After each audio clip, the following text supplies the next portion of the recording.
semuanya, selamat pagi. Nah anak-anak, bagaimana kabar kalian di rumah hari ini? Apakah kalian sehat semuanya? Iya, terima kasih anak-anak. Nah anak-anak, hari ini kita akan belajar di pembelajaran tematik kelas 4B. Nah hari ini kita masuk di tema 4 subtema 1 dan hari ini kita masuk pada pembelajaran yang keempat ya. Nah kemarin kita sudah belajar di pembelajaran ketiga ya. Sekarang kita akan belajar di pembelajaran keempat. Nah tetapi sebelum kita memulai pembelajaran hari ini, kita akan berdoa seperti biasa, yaitu doa Bapa kami. Nah sebelum kita memulai pembelajaran, marilah kita berdoa. Berdoa dimulai dalam nama Bapa dan Putra dan Roh Kudus. Amin. Bapa kami yang ada di surga, dimuliakanlah namamu. Datanglah kerajaanmu, jadilah kehendak-mu di atas bumi seperti di dalam surga. Berilah kami rezeki pada hari ini dan ampunilah kesalahan kami, seperti kami pun mengampuni yang bersalah kepada kami. Dan jangan masukkan kami ke dalam percobaan, tetapi bebaskanlah kami dari yang jahat. Amin. Dalam nama Bapa dan Putra dan Roh Kudus. Amin. Oke anak-anak, terima kasih karena sudah berdoa bersama Ibu Guru. Nah sekarang langsung saja kalian siapkan buku fokusnya ya, buku LKS, buku tema dan alat-alat belajar hari ini ya.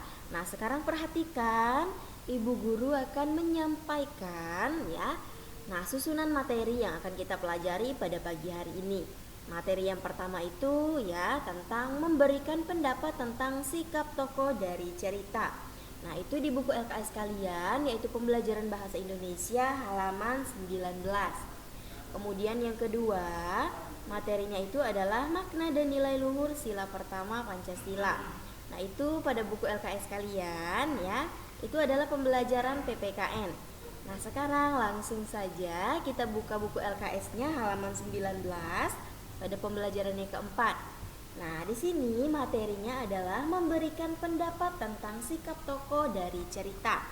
Nah anak-anak, siapa yang tahu apa yang dimaksud dengan tokoh? Oke, nah kalau begitu dengarkan penjelasan Ibu Guru ya. Nah, tokoh adalah pelaku yang mengalami peristiwa dalam cerita tersebut.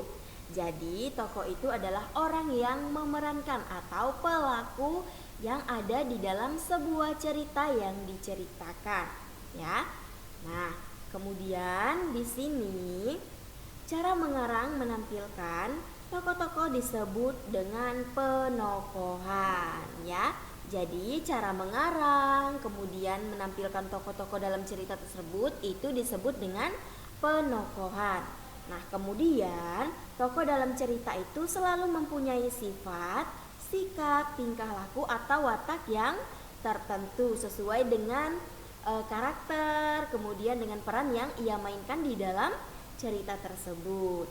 Nah di sini penjelasan mengenai watak tokoh pelaku atau tokoh cerita oleh pengarang itu disebut dengan perwatakan. Misalnya, entah dia mempunyai watak yang baik, yang jahat, lemah lembut, atau misalnya suka membentak. Nah, itu yang termasuk dalam watak, ya.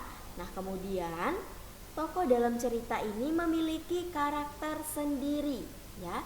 Jadi mereka tidak mempunyai karakter yang sama. Jadi dalam setiap tokoh, ya, dia mempunyai karakter yang berbeda-beda sesuai dengan peran yang ia mainkan di dalam cerita tersebut, ya. Kemudian di sini semua karakter tokoh dalam cerita ini dapat kita pahami. Nah, di sini ada beberapa hal yang dapat kita jadikan ya cara untuk memahami watak tokoh. Nah, di sini kita akan melihat ya, ada 6 hal yang dapat dijadikan cara untuk memahami watak tokoh dalam sebuah cerita. Nah, itu kalian perhatikan di halaman 19. Nah, di situ ada 6. Yang pertama, tuturan pengarang terhadap karakteristik pelakunya. Kemudian, gambaran yang diberikan pengarang lewat gambaran lingkungan hidupnya maupun cara berpakaiannya. Kemudian yang ketiga, melihat bagaimana tokoh tersebut berbicara tentang dirinya sendiri. Yang keempat, bagaimana tokoh lain berbicara dengannya. Dan yang kelima, bagaimana tokoh lain berbicara tentangnya, serta bagaimana tokoh-tokoh yang lain itu memberi reaksi terhadap pelaku tersebut, ya. Nah, jadi itu tadi berdasarkan kegiatan membaca, kita dapat menemukan sikap dan tingkah laku dari tokoh cerita tersebut. Nah, hal tersebut tentunya akan memberikan kesan pada pikiran kita sendiri, ya, dari sikapnya, dari tingkah laku, dari cerita yang sudah kita baca tadi, ya. Nah, di sini kesan yang muncul itu bisa mendorong kita untuk berkomentar, ya, atau kita memberikan komentar, memberikan pendapat tentang atau pendapat kepada si tokoh di dalam cerita tersebut, ya. Nah, ada bermacam-macam bentuk komentar anak-anak.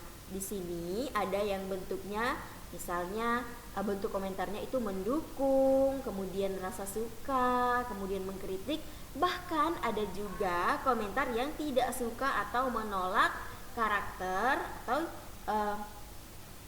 pembawaan dari si tokoh ini tadi. Jadi di sini ya, komentar itu bermacam ragam anak-anak. Misalnya ada yang berkomentar, oh ya saya suka dengan karakternya, kemudian dengan penampilannya, dengan pembawaannya dan lain sebagainya. Kemudian ada juga yang bilang, oh wataknya, kemudian karakternya itu tidak sesuai dengan jalan ceritanya, kemudian dia tidak bisa menguasai jalan cerita dan lain sebagainya. Nah, itu adalah salah satu contoh komentar yang misalnya kurang membangun, kurang membuat kita bersemangat, ya, tetapi tidak apa-apa, ya.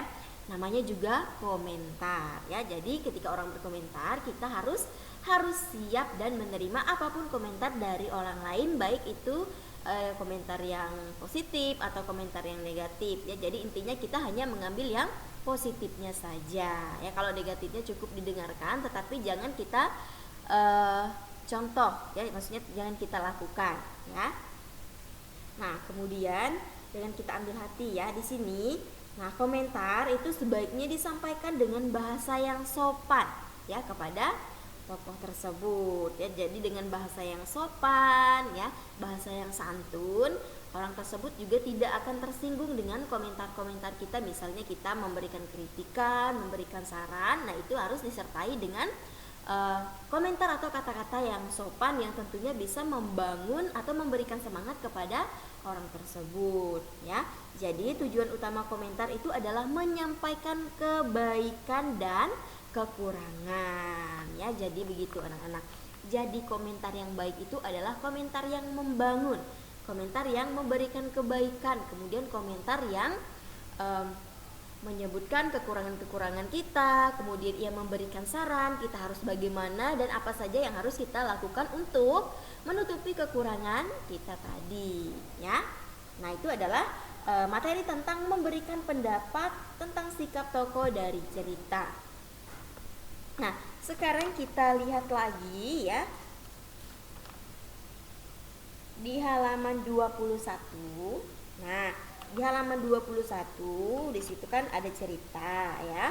Nanti di rumah kalian baca dulu ceritanya dari halaman 19, 20 sampai 21.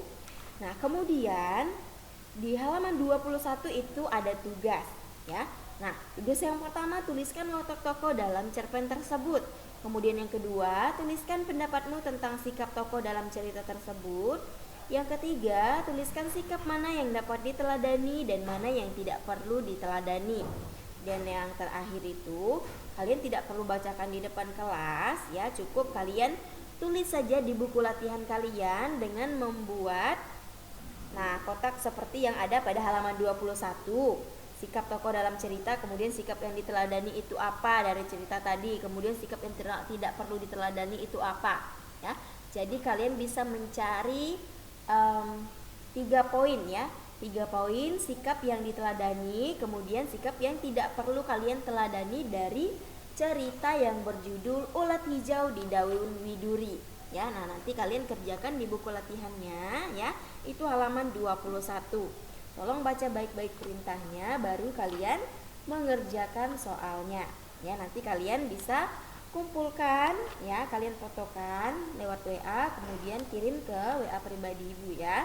Jadi nanti jangan lupa sertai nama, kemudian hari ini tanggalnya, kelas, dan nomor absennya, ya. Itu tugas hari ini, yaitu adalah pembelajaran bahasa Indonesia. Nah, sekarang kita lanjut lagi ke halaman 22.